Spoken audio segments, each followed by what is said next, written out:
இப்ப நம்ம பார்க்க போறது என்னன்னு பார்த்தீங்கன்னா, 100 நாள் வேலைவாய்ப்பு திட்டம். இது ஒரு நல்ல திட்டம். ஒரு நல்ல எண்ணத்துல கொண்டு வந்தாங்க. ஆனா இது தமிழ்நாட்டுல எந்த அளவுக்கு மோசமா போய்க்கிட்டு இருக்குங்கிறது மக்கள் எல்லாருக்கும் தெரிஞ்சிருக்கும். இந்த 100 நாள் வேலைவாய்ப்பு திட்டத்தால தமிழகத்தோட விவசாயமே அழிஞ்சுகிட்டு இருக்கு. ஏன்னா விவசாயத்துல ஆண்களுக்கு நிகரா பெண்களுக்கும் அங்க வேலைகள் இருக்குது. அத செஞ்சுகிட்டு இருந்தாங்க. அத மொத தடுத்தது இந்த 100 நாள் வேலைவாய்ப்பு திட்டம்.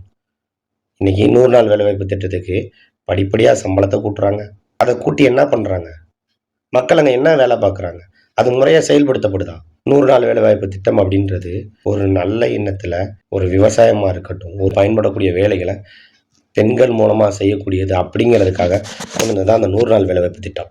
ஆனா, அந்த 100 நாள் வேலைவாய்ப்பு திட்டத்துல காலையில ஒரு 1 மணி நேரம் தான் வேலை நடக்குது. மத்த 5 மணி நேரம் ஊர் நியாயம் பேசுறது, அங்க படுத்து தூங்குறது, தேவையில்லாத இடத்துல குழிய விட்டுறது, மழைநீர் சேகரிப்புக்கு பள்ளம் தோண்டுறது, இதெல்லாம் தேவையா இன்னைக்கு? அதே 100 நாள் வேலைவாய்ப்பு திட்டத்துல இருக்க மக்கள வச்சு விவசாயத்த மேம்படுத்தலாமே! அவங்க முன்னக்கூட்டி செஞ்சுகிட்டு இருந்த வேலை, அதாவது களை பறித்தல், நாற்று நடுதல் இது எல்லாமே பெண்கள் செஞ்சுகிட்டு இருந்தாங்க.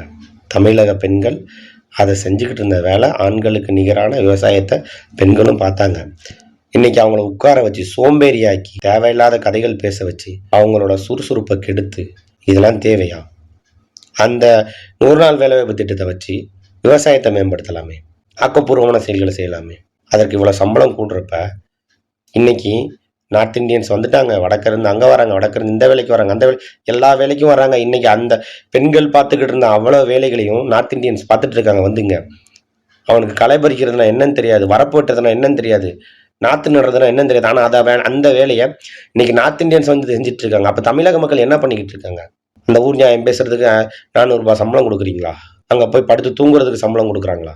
அத ஆக்கப்பூர்வமா செயல்படுத்த மாட்டேங்கிறாங்களே! ஒரு நல்ல திட்டத்த அப்படியே கொலாப்ஸ் பண்ணி வேஸ்ட் ஆக்கி இருக்கிறாங்க.